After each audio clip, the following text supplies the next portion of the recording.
and welcome to the Women Wise podcast. Janine, you sort of disappeared. You've come back. I can't hear you. Can you hear me? We're having some technical issues. So in the meantime, welcome to the Women Wise podcast.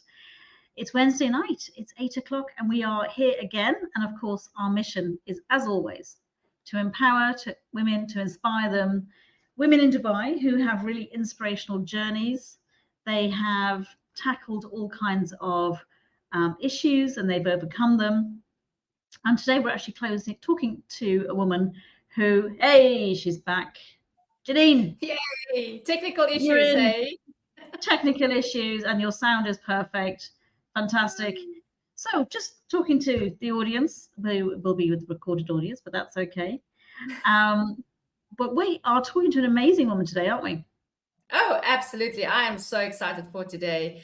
I'm really, really thrilled to have Niki Marshall with us today, a connectrepreneur who founded a company called Incapable Global, and she's an absolute champion for neurodivergent individuals. Niki, welcome, welcome, welcome. Hi, everyone. That's why I've got a piece of pizza coming in the door. Love it. Hi, Sara. Hi, Janine. So nice to be here. Very nice to be here. It's our absolute pleasure. Absolute pleasure. Yeah. So, Niki, your story really is extremely inspiring, and I didn't know much about it until yesterday when we had a little pre-podcast chat.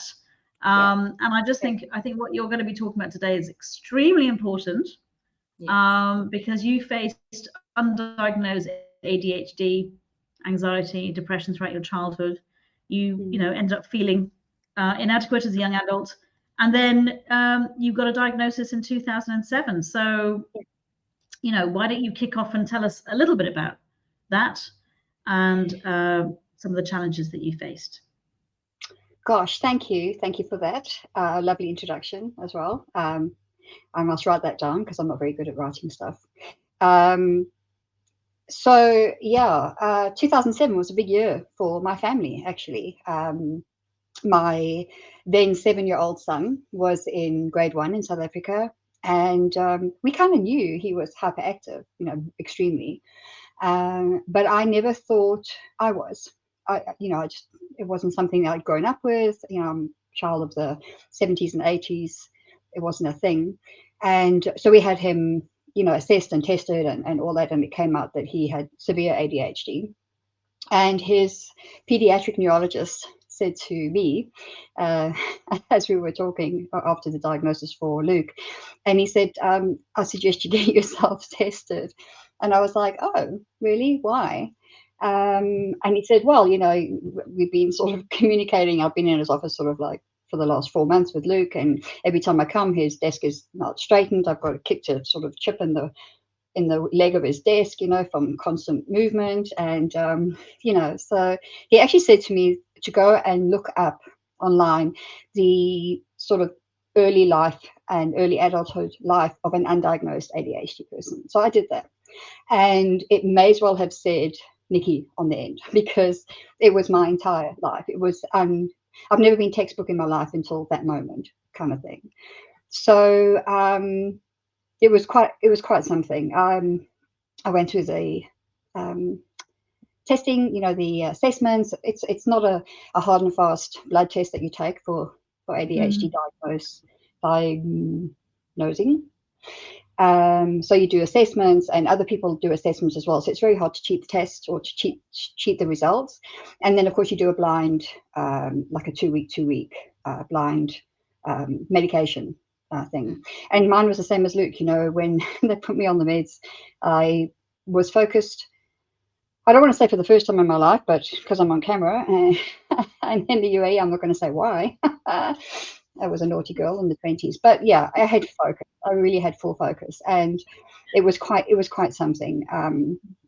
I told my parents, and they were very sort of like, they poo-pooed it at the beginning, because it's like, whatever, it's just a thing everyone does.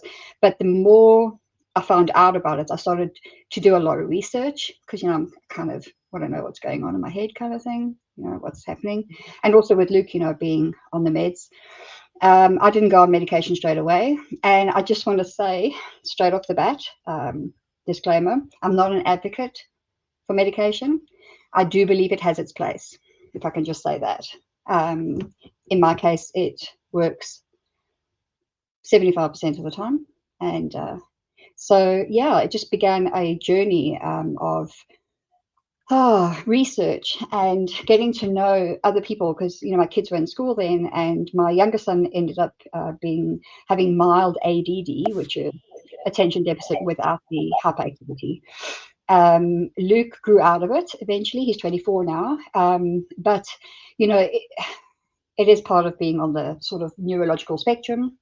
He has bipolar now, and it's part and parcel. But it was a big thing for me, because I'm just going to keep waffling on until you shut me down. I'm just because I think what makes your story so interesting is early diagnosis can significantly change and improve the outcomes of how you live your life. And I think that's what's really nice and really what makes it powerful for you as well, is because you've done so much research to understand, okay, what is happening up here and why am I so different? And I think because of that, it helped yourself and of course your children to adapt and realize that they actually fine, they're just a little bit different. They've got different strengths and different creativity skills that others don't have. Exactly. It's exactly that. And also, it's absolute 100%, Janine. It's, I didn't finish school.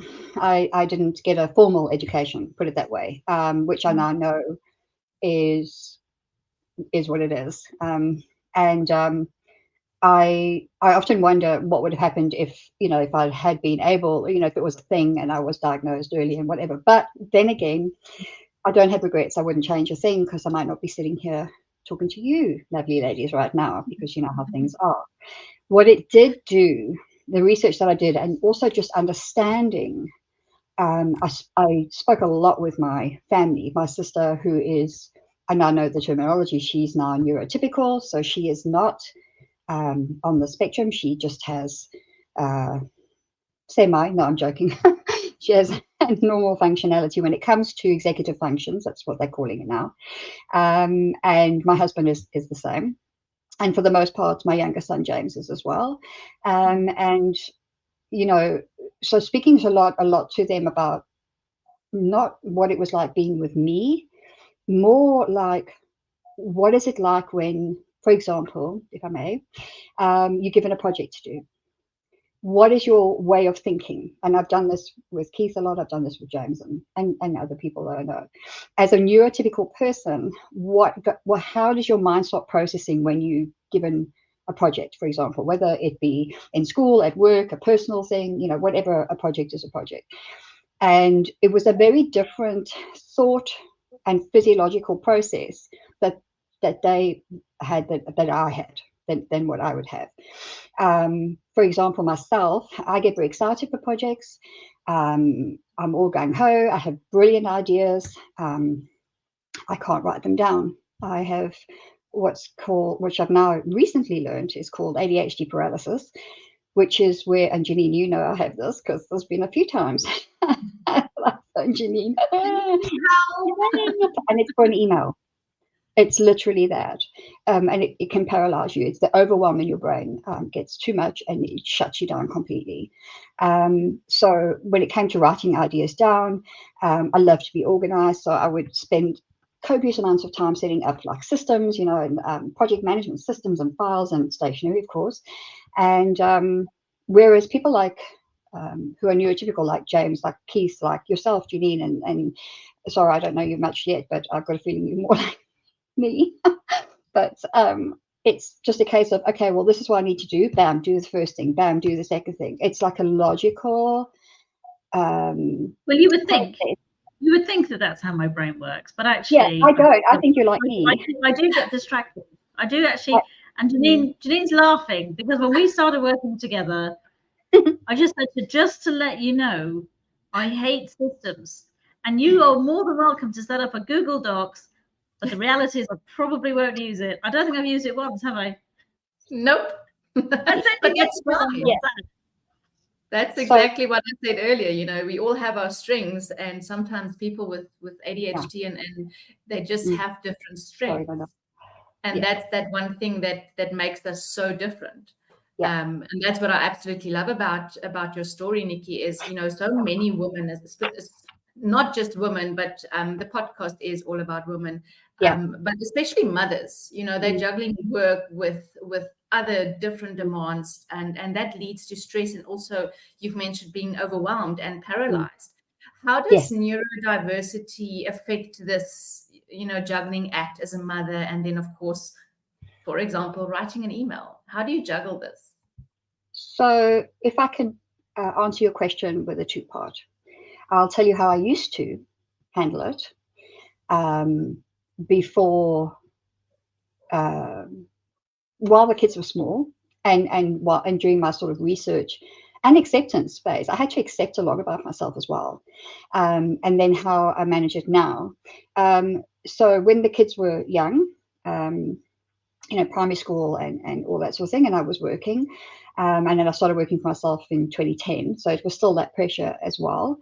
I always know how old Luke is because he's a 2000 baby. Thank goodness. Otherwise, I would lose track. But so he was 10, and then James was 6. It was a very frantic time where I can't even say I looked like a duck on a pond. You know, I didn't even look calm on the surface. My legs were paddling, everything was flailing, and not much got done in the way of what was supposed to get done. In terms of, I lived by the schedule because I had to with the kids, you know, so it's school drop-offs, school pickups, and it was PTAs and all that sort of thing. And of course, I'm a recovering people pleaser. I do have a support group, PPA, sorry, bring your own bottle, People Pleasers Anonymous. And sorry, I've got my sign. I have got my sign. Sorry. Sarcasm. But yeah, so I am a recovering people pleaser. So, and I think that comes back from the school early days where, you know, I was, you know, 12 school. I think it was 12 schools, no friends, the weirdo that the weirdo people didn't like. So I knew it was me. So yeah, and it was a mess. It actually was a mess. And but you know, you manage, just not very well. I think if I had to do that again, yeah, I would definitely put in some of the things that I have now in place. I think that's why, you know, we get grandchildren, so that we can make up for the mess we make with our kids as well. So I'm waiting for that. That's going to be great. So it wasn't done very well. I had a lot of anxiety. My temper was bad. It was very bad. I didn't respond. I reacted to everything, and I wasn't the best, nicest person either. So the way things are now I accept what I'm good at. I know what I'm not good at. And I have to try every day. And I aim for 65% effectiveness. And if I hit that, I think it's a good day. And if I don't hit that, I say, well, you know, like Scarlett O'Hara, you know, tomorrow is another day. And that's basically the way it has to be, because I had to realize early on that perfection doesn't exist. So for all of you perfectionists out there, stop it, because you're wasting your time and you're giving yourself, you know, stomach ulcers for no reason. It doesn't exist. So I just had to realize that I have to be the best I can be for me and my family. And sleep at night. If I can sleep at night, that's fine. Medication helps. It's just not everything. And so we spoke a bit yesterday about your coping mechanisms, things that you've actually put in place. But before we get there, right, I think people are very curious about what you actually do. So just tell us a bit about your company, because I think it ties in with obviously how you process information and how you have managed to get things under some sort of control. I love that word, control. Yeah, some semblance of control. I can hear Keith laughing downstairs, and he's not even watching. But yeah, no, seriously, yeah. So we moved to the UAE, to Dubai, a year and a half ago. Did not expect to like it. Fell in love with it about 2 hours out of the airport. That was it. Love affair with Dubai. So I'm a total local, not total. And I had to do something, because I had a different business in South Africa, which I sold, which sounds very important, but it wasn't. It was fun though. And so I thought to myself, okay, well, what I want to do, I don't want anything that's too much pressure, because, I don't like pressure. I actually don't really like hard work that much either, to be honest. Or someone else's idea, I should say, of hard work. And so what I did was I started reaching out to people. I've always found it easy to talk to people. My mum, actually, I was in the UK recently, and she laughs at me. And I came back to, I was there for 2 weeks, and I'd go to the shop and I'd come back and she goes, well, how many friends did you make? And I was like, oh, just the one, but I'm having tea with her tomorrow, kind of thing. It's like that. What I didn't do well back in the day was listen. And I still struggle I had to consciously allow people to talk as well. So what I do now is I network, happily network. I network globally, mostly online. Very happy about that, because I do have hearing problems and I've got, physical things, and I'm lazy, let's face it. And I connect people, business wise. So, it's in the UK, there's an old show called Only Fools and Horses. And yeah. And my nickname actually in South Africa a lot of the time was dull, because, I used to make a plan. I always had something, and I knew someone, so I was that person. If you wanted to know something, or you wanted to find someone, you ask Niki, and if she doesn't know, she'll introduce you to the person. It was just like that. And so I thought, well, there has to be a way of doing it more purposefully, I suppose. It's a good word. So that's what I do. Ikoko is a Zulu word, which means assembly of something valuable. And in the Zulu culture, and I'm corrected by my Zulu friends, which I have many, is people are a very valuable collection. When you collect people and you assemble people, and so that's what ikoko means. So essentially, what I do is I like to bring people together. I hate it when people are on the outside. I hate it when people feel uncomfortable, because I might like to be by myself, and I am an introvert, but it doesn't mean I'm shy. Clearly not.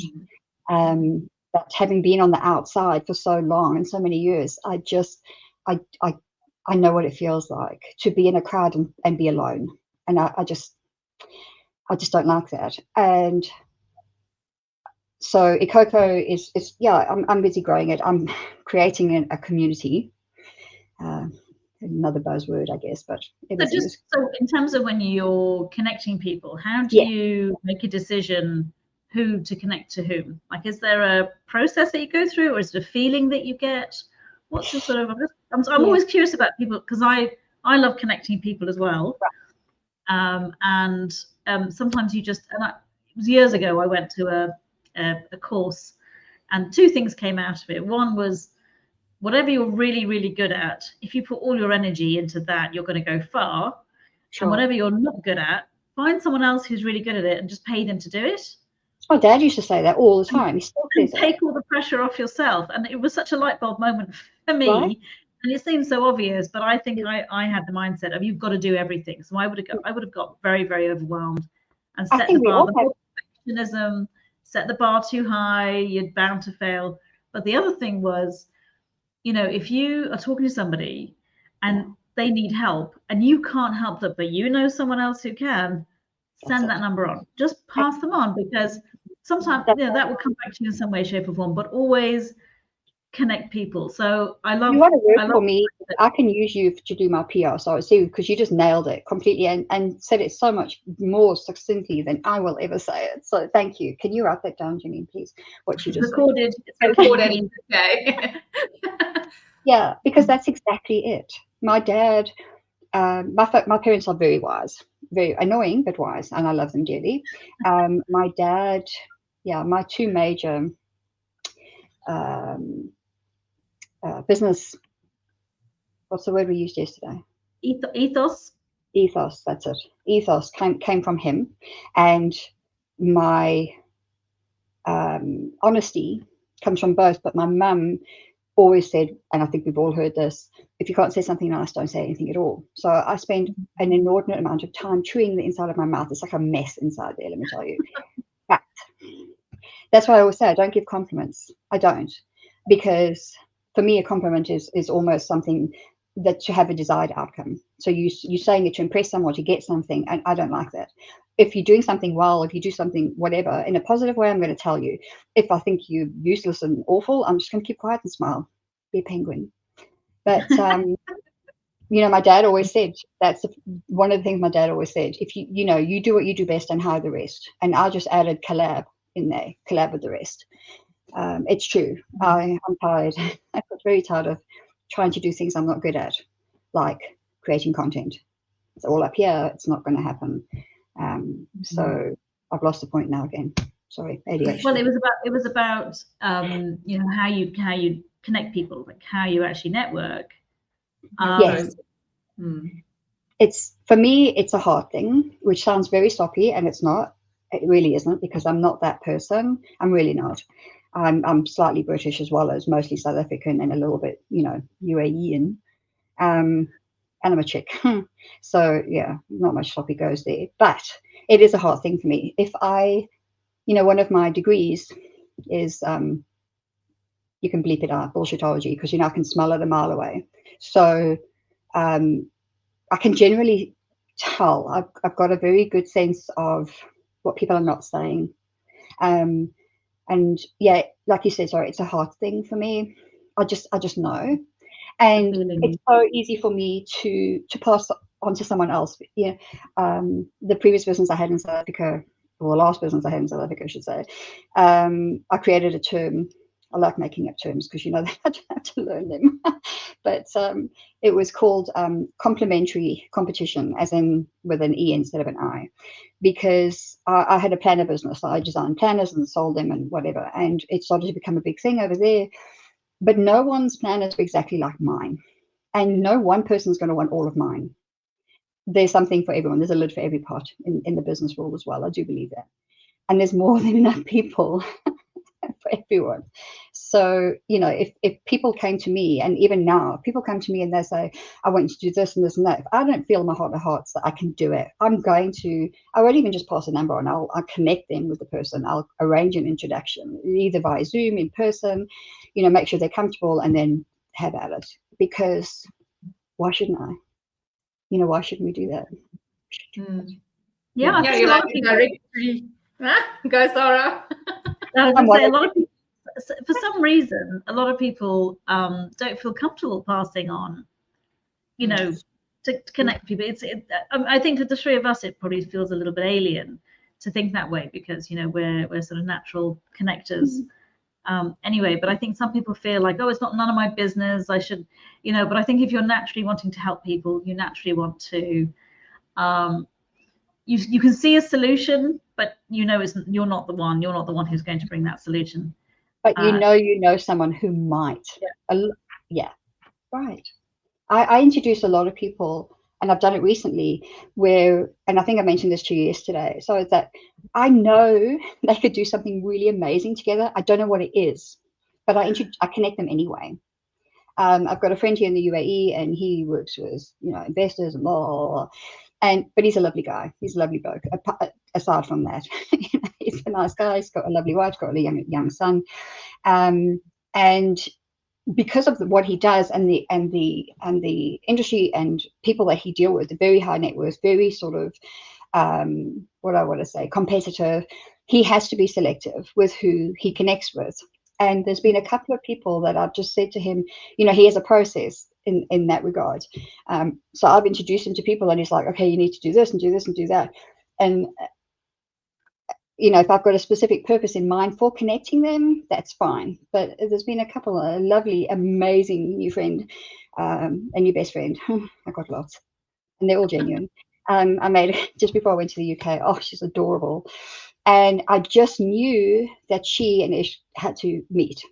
And I didn't know why. And he started his whole spiel, and I messaged him privately. I said, dude, I don't know. You just need to just put the hoops down, just connect seriously. And so they have, and I know they're going to do, maybe not, maybe they'll just be great colleagues, or I don't care. It's off me now, you see. As you say, it's you do everything with the heart. And Connectopreneur is definitely your go-to name, because if people are listening, which we know they are, if you need to speak to someone or you're looking for someone specifically, I'm sure Niki knows them already and she can just connect you. But Niki, you mentioned earlier that your passion is really obviously to help people. Yeah. Can you share your unique approach as to, you do mention with your heart, but is it something that how do you do that, especially with being neurodivergent? How do you exactly do that? Can you share just maybe a few unique ways of how you do that? You mean in my professional sort of doing what I do? Yes. So the ones, I think definitely, let me start that again. Okay. I think I got very lucky when we moved to Dubai with connecting with people. I've always had this thing where, and I don't want to, I wish I was strategic, guys. If I was strategic, I'd be so much better at what I do, but I'm not. So for example, when you get someone who you walk into someone's party by mistake, and then you just have a good time there, and everyone thinks you belong there, so you stay. So I've had that many times with people, and groups, and yeah. I think being happy with who I am, actually. Finally, it was only last year, honestly. It was only last year, doing what I do, meeting people that I met, was when I actually realized I do have worth. And when you accept that you have worth, it kind of puts to bed a whole lot of negative talk and all that sort of thing. It really does. That whole imposter syndrome thing is a very genuine thing. And my husband actually said to me, just, if you want to do this, get over yourself. And I was like, you're so right. You really are. Because, the thing is, if one person, and I'm not this altruistic sort of, philanthropist yet. I'm not a millionaire yet. When I am, I might give some away. Of course I will. But, if one person can get what they need from me by putting them together with someone else that's going to help their business, or whatever, the case is, their journey, in other words, that makes me feel good. So that's I like to feel good. I'm very selfish that way. I don't know. I'm going to quote from Friends, of course. I'm going to quote from Friends. And there was an episode of Friends in season 5, early on in season 5. Phoebe had just had the triplets that she had for her brother, with, she was a surrogate, just in case anyone hasn't seen Friends, not like that. And Joey was going to be on PBS, and he was going to be one of these guys, that takes in the, a telethon, and you take in the pledges, yeah. And he was like, I'm doing a great thing, and she's like, that's not a great thing. You're doing it for you, so you'll be on television. And he's like, well, I hate to break it to you, but there is no completely unselfish good deeds in the world. And she spent the whole episode trying to prove it, that he was wrong. And it turns out, I really don't think he's wrong. He is absolutely right. There is no completely and 100% unselfish good deeds in the world, because if something makes you feel good, you're going to do it again. If doing something good for someone else makes you feel good, that's not unselfish, because it is a bit self-serving, not in a horrible way. Well, they've done lots of research on this, which is, what makes you happier. So, for example, you know, there was one bit of research where they gave one group, you know, they gave two groups of money, and the first group they said, okay, you're going to go out and you're going to spend that money on yourself, a huge amount of money, and then the group they said, right, you've got to go and spend this money on somebody else. Right. And they literally measured the sort of the how long did that make them feel good, and those who bought things for themselves, it was very fleeting, but those people that actually spent the money on someone else, something that they needed, every time they thought about that, it made them feel good. So their happiness level actually went up. And I think this is something that's really missing in the world today. I think there's a lot of focus on social media about, you know, look at me and I'm an influencer and I'm this and I'm that and the other. And so, yeah, but who are you really, and how are you impacting other people in terms of for the planet? And I think for children, for young people, I think, you know, go out and help other people. You know, where are you going to be, you know, how are you going to contribute to humanity? Your legacy. And I just think it's something that, you know, we as a society, maybe we've fallen off that wagon a little bit. Yeah, we're missing it. But it's, yeah, but I think the theme with pretty much every single guest we've had so far, and I can't see it changing, is you're doing your passion because your passion is helping other people. That makes you feel good on both sides. And it makes you feel good. So it you know, it's a win-win. It is a win-win. You know,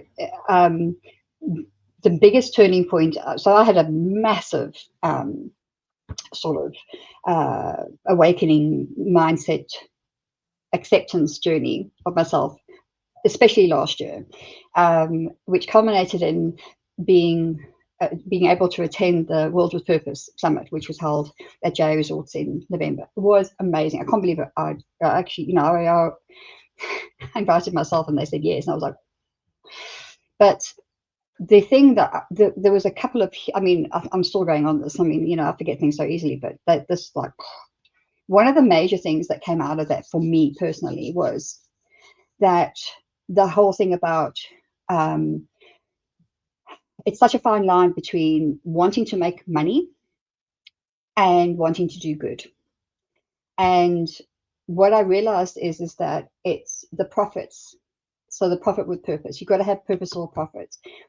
And for people like myself and you know, for all of us who work for themselves, solopreneurs and freelancers and whoever really, a profit is something that comes about over and above you've paid your bets. So you paid your debts, you paid your bills, you paid the rent, you paid your kids' schools, and you've got food on the table. And then what's left over from that is your profit.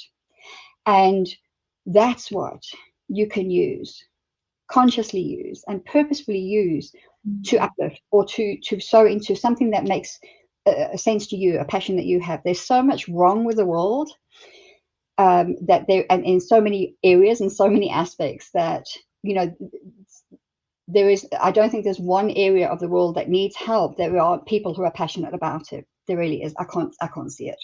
It's a human thing. It's a not even a social thing, and you know, it's a group social thing, but an individual thing. You know, for me, coming from traumas in my 20s, abused woman is a big thing for me. Abused woman, physically abused, domestic abuse, rape. I've been there, done that, and I have that, you know, so that's where I want to sow into. Also, you know, kids and all that. Saying that, next week I'm going to the MENA Oceans Summit conference thing. I'm so excited about that because, you know, I've got something on the go with that. Not the ocean, but part of it. But you know, I do know a lot of people who come across as very sort of altruistic, very sort of philanthropic, but they're using what they have to better other people by not looking at the people at home and looking after them first. And that's not the way to do it either. There is a way of having both. They say you can't have it all. Who wants it all? Because imagine when you get it all, what are you going to do then? It's be so boring. Imagine. But you can help one person. It's like that parable story with the guy with the sandfish, you know, the starfish on the beach, you know, the grandpa. I mean, I love that. I love that story so much. I mean, if you know, I mean, it's a big thing, and it's a very good analogy to, coming down. And that's why, I've got my little tips here, keeping it local, acting global, very South African, hey? So, yeah, I think it's important. That's a really good segue, which is, obviously you were saying, medication has its place. Yes. It's not that you're saying it's the absolute must, that some people, maybe they can do without it, others it's essential. Yes. Excuse me. What are the other coping mechanisms that you have? So I use a lot of cognitive behavioral therapy techniques. CBT was one of the things that I looked into after I was diagnosed. I've studied NLP, neuro-linguistic programming. I'm certified as an NLP practitioner. It's very powerful for me. I think it's very powerful. But CBT is more practical for me. It's a way of questioning. I don't know if, CBT, it's a way of taking a belief that you have and questioning its validity. And based on that outcome or that answer to that question of that belief, is it actually a valid belief? With anxiety, for example, I had a friend who I just a long time ago helped him out. He was 21 years old and he had a beautiful car and he could drive, and he used to do racing. He used to do rally racing and all that. But for getting from A to B, his anxiety got so great he couldn't drive at all. So he eventually had to move back home to his parents, and because they could drive him. And we were just chatting one day, and I just sort of said to him, "What do you believe is actually going to happen if you drive?" And he says, "I'll probably get into an accident." And then we just worked it back that way. So it's just like a case of, what are the odds really? How many accidents have you been? How many times have you driven? Then you take those percentages and it just becomes logical, and your brain kind of goes, okay. So for me, being, ADHD, I wake up every morning pretty much in a flat state of panic, because I've got like a to-do list this long and, no different to anyone else. And then I have to literally sit in bed for a while, have a cup of tea and say to myself, right, is the world going to end if I don't get my to-do list done today? And the answer is always no, it's not. And then the next question I ask myself is, who will be impacted negatively the most by which item on my to-do list if it doesn't get done? And there's usually maybe 2 or 3, maybe there's 1. And then I say, right, so then I time block. I use a time blocking system, and I time block my day. So I then schedule my tasks in between appointments, and then I always schedule white space in my planner for myself, and also for, things happen. We don't know what's going to happen. One of the books, I'm actually going to send it to you, so that I was talking about yesterday, it's called Deep Work by Cal Newport. And it's actually not just for neurodivergent people. Everybody really could use it. And it's about, it's actually the blurb is Rules for Focused Success in a Distracted World. And it's about actually making the best use of your time while not overwhelming yourself. And also accepting that you can't get everything done because, hello, perfection doesn't exist.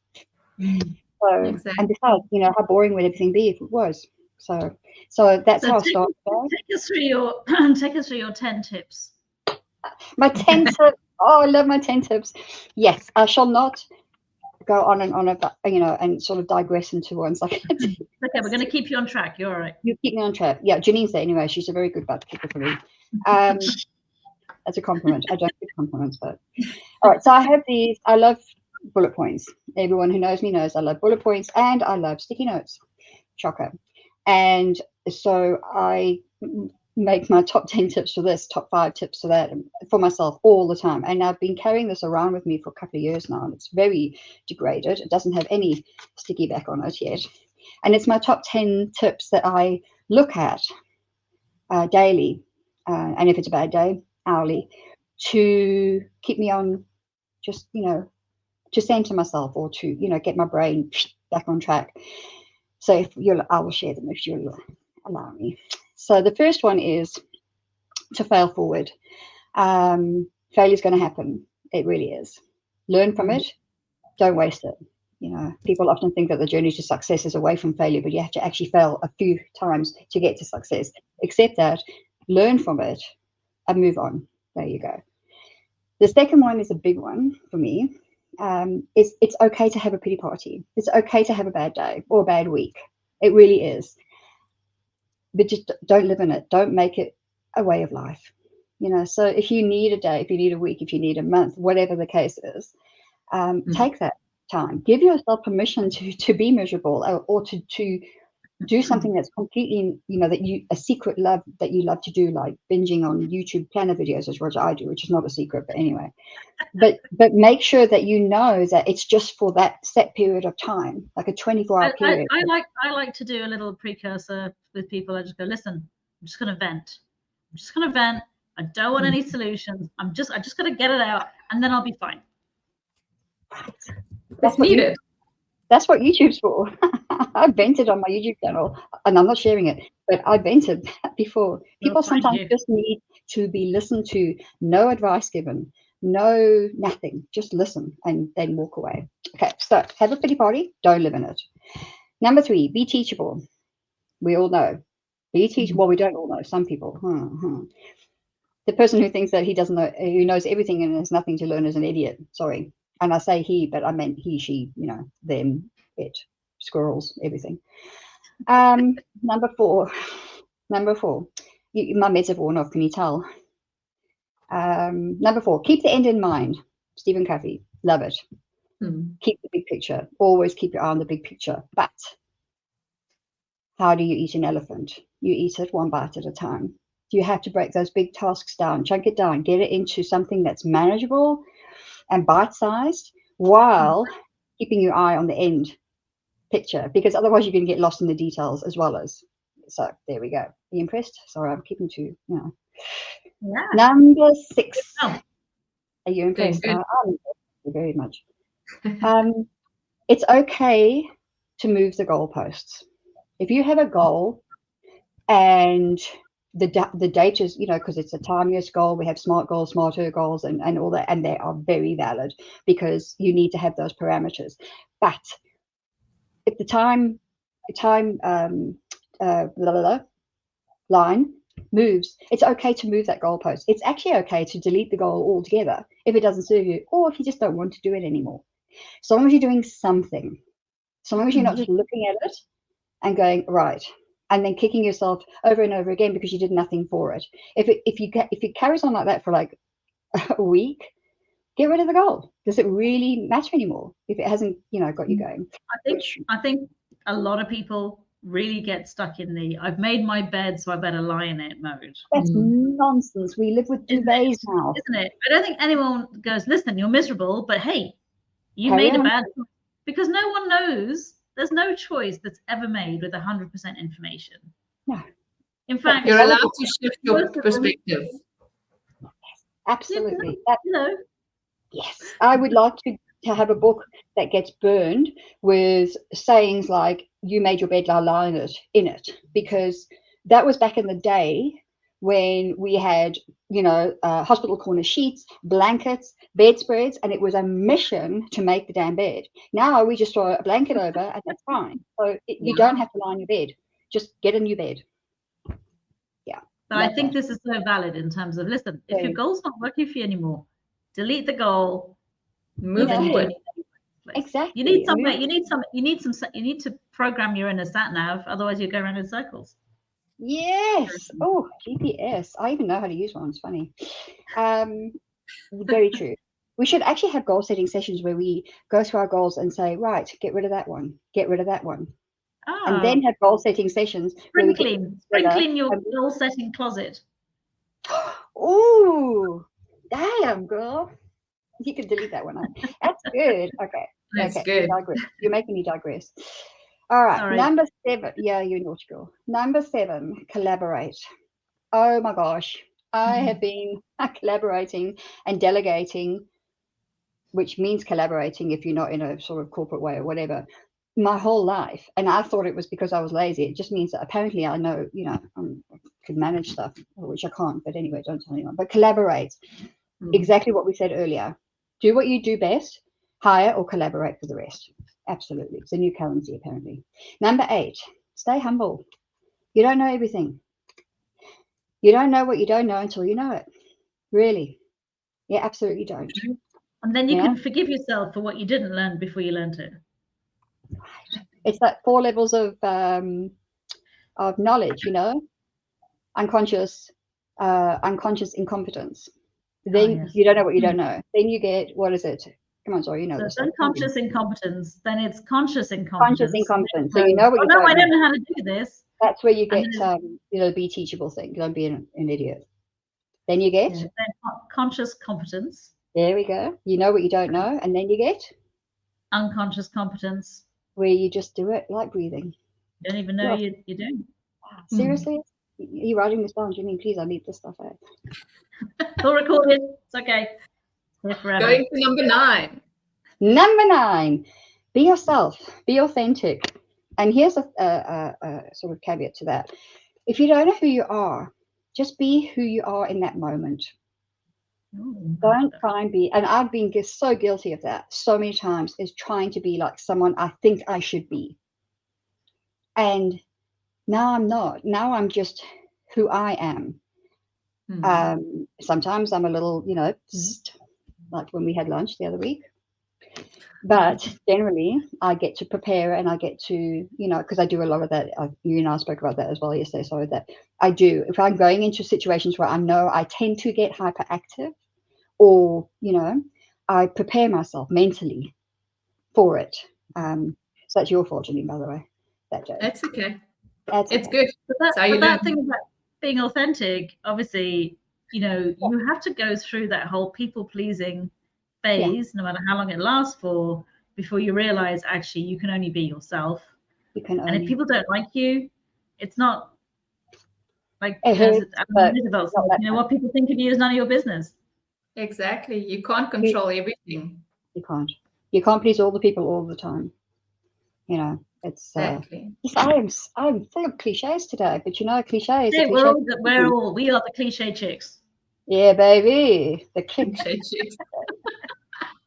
Number 10, pay it forward.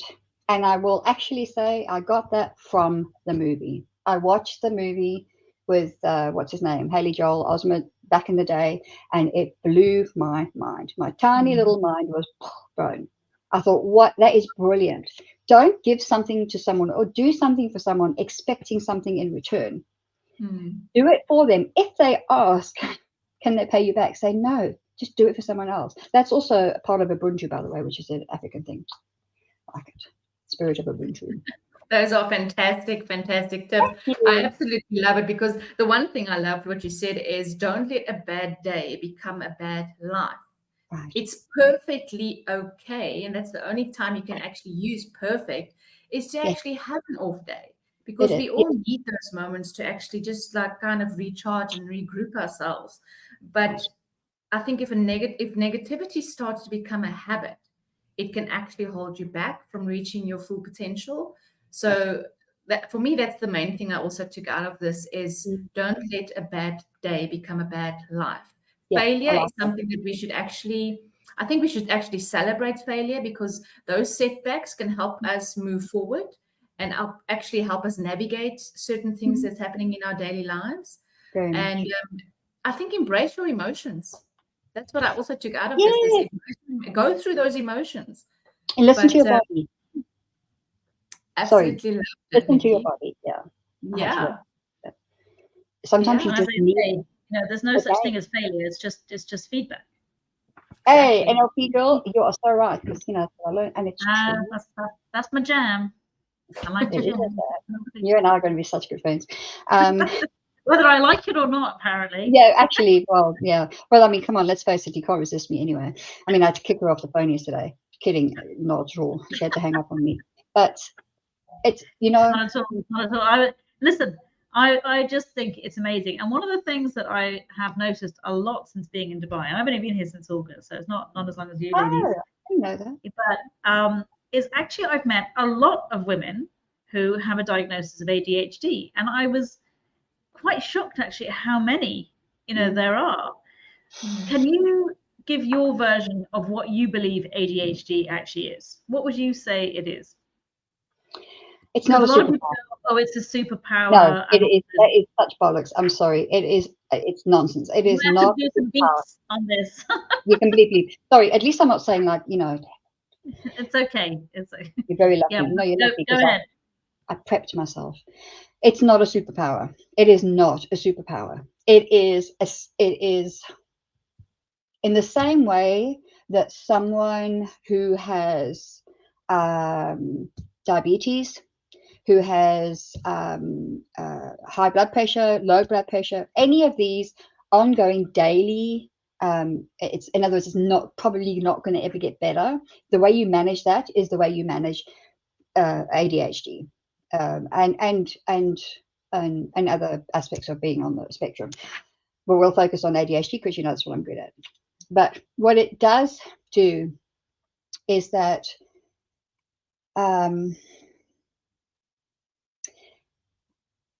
do think it makes me very good at what I do. I think it, and what I do is who I am. And I think I'm very lucky, and I do feel very blessed to be able to do what I do. I do get frustrated vocally, so in public forums, about self-diagnosis. It's a very dangerous thing to do, because the medication, Ritalin, Concerta, Cetera, or whatever the other ones are, they're heavily regulated for a reason. And I don't know if I can say, you know, can I say? But I'm not a medical professional, but you know, when it comes to this, I know a bit. And I've done the research. So if you give someone who is not ADHD Ritalin or Concerta, it will work in the same way that speed or cocaine will. It is sold on the black market as a party drug because, you know, it gives endless energy and hyperactivity and blah blah and everything that we don't want. So my picture in my head of what ADHD is, and I'm quite visual, as a lot of us are. It's, if you know, the brain is very much a series of neural pathways, and you can actually, you know, they light up. I mean, we've seen pictures and video of a brain when it's happy and it lights right up, you know, and you can actually forge new neural pathways just by creating habits. That's what a habit does. It actually creates a new neural pathway, which will actually then, something will become second nature.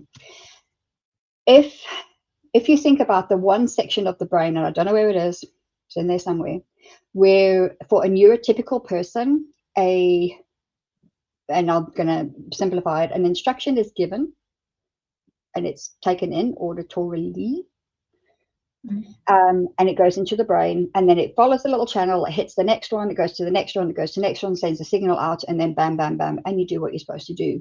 The way I see it with ADHD and everything that's sort of vaguely similar is that little bridge or switch doesn't work. That's all it is. And what Concerta and Ritalin and the drugs that we take, or that are available for ADHD users, sufferers, people, is it stimulates that part of the brain to work so that the things can go across. That's what it is. I see it as a little bridge, and that's what that does. If you think about it in that way, and you have someone who's neurotypical, that little bridge part is there, it's working, you know, a little drawbridge, whatever, it works fine, and you add a stimulant on top of that, it's going to be all over the place. If you've got someone who's, the bridge is doing this all the time, and then you send it what it needs, like, you know, with me, it's the Concerta, I take Concerta, and then it suddenly goes, oh, here we go, bonk, and then everything follows along. That's a very That's a really good explanation. I like that. I haven't had that explanation. Thank you. Well, you know, I mean, I was due for good ideas, so, but yeah, it's a very dangerous thing. Can I just say this quite seriously? It is a very, very dangerous thing to self-diagnose ourselves. More importantly, our kids. Very dangerous. I know of someone back in South Africa whose family member was, their child was put on Ritalin, not properly tested, and the child became very, very depressed. It actually works in the opposite way sometimes. It makes them hyperactive, it makes them aggressive. There's a lot of different ways of spinning it, or not spinning it, but yeah, symptoms and whatever. And when he hit his mid-teens, he committed suicide. Mm-hmm. And it was largely due to the fact that he was on meds he wasn't supposed to be on. So don't. You can't go to, you cannot go to a GP. You can't go to a general practitioner. You cannot go to a general surgeon. You can only go to a neuroscientist guy. A neuroscience guy. I go to, can I say where I go to? I'm not playing, yeah.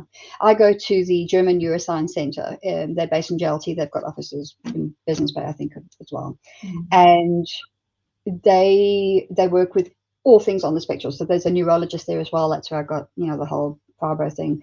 But my neuro guy, I've been working with him since I moved to the UAE.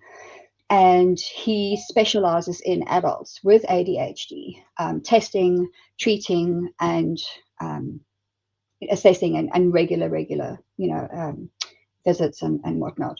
And the way the UAE are fantastic about, and frustratingly fantastic about, the scheduling of the medication, which is good. It's a good thing. It's not like that in other countries, not just South Africa. It's the UK, US, it's a bit of it can be gained if you know your doctor so well. And that's how, I got it, first of all. After I was diagnosed, I just asked my GP, because I'd known him for 13 years, and he was like, well, clearly you are. And then but it's, if you do feel, I see we're close to time, got 3 minutes left. Can I, well done. Thank you. I want to leave with this message. If you feel that yourself or someone that you know or your child could possibly, in the slightest way, be ADHD or ADD or Asperger's or anywhere on that neurological spectrum, please don't Google it. Please do not speak to your well-meaning and absolute loving to you family members and friends, and even people that even people like me who have been through it and got it and researched and everything. Please don't do that. Please go and see a professional, a neurologist. If it's a child, it's a pediatric neurologist or a neuroscience doodah. I can't remember the last word, I don't know. And because it can affect everything. Positively, negatively. Definitely. I can't believe that we're on the top of the hour. Yet again, the time is flown. But this is exactly what our vision is also all about. Before we just end, is really sharing these stories of extraordinary women like you, Niki, where we really aiming to also inspire our future generation and really redefine what it means to be successful as a woman, specifically in Dubai, and creating that supportive community, because we don't know who's listening today. And you might have just touched someone's heart and made them realize, oh, I need to do this, or I need to chuck that goal, or whatever the case may be. I think those 10 tips was really fantastic. So thank you so much for sharing them. And from the bottom of my heart, really, really thank you for being a guest. It was absolutely awesome. Love your energy and your positivity that you're bringing into the world and connecting everybody. Sara, back to you. Yeah, absolutely. Thank you so much, Niki. You've been an amazing guest, and we really hope that not just women, but dads as well, if they've got anything going on that they need to get checked out of their kids. But I think one of the biggest lessons is, be yourself. Be yourself. And accept who you are. And there's no such thing as perfection. So, but look, we've literally just hit the 1 hour mark.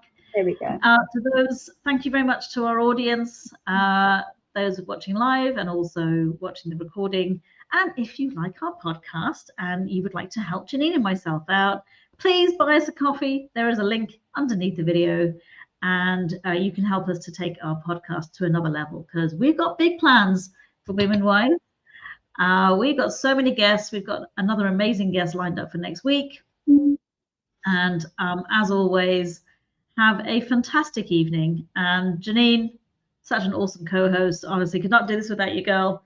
You guys are same here. Stay wise, everybody. Absolutely. Thank you so much for joining us. We'll see you next week. bye.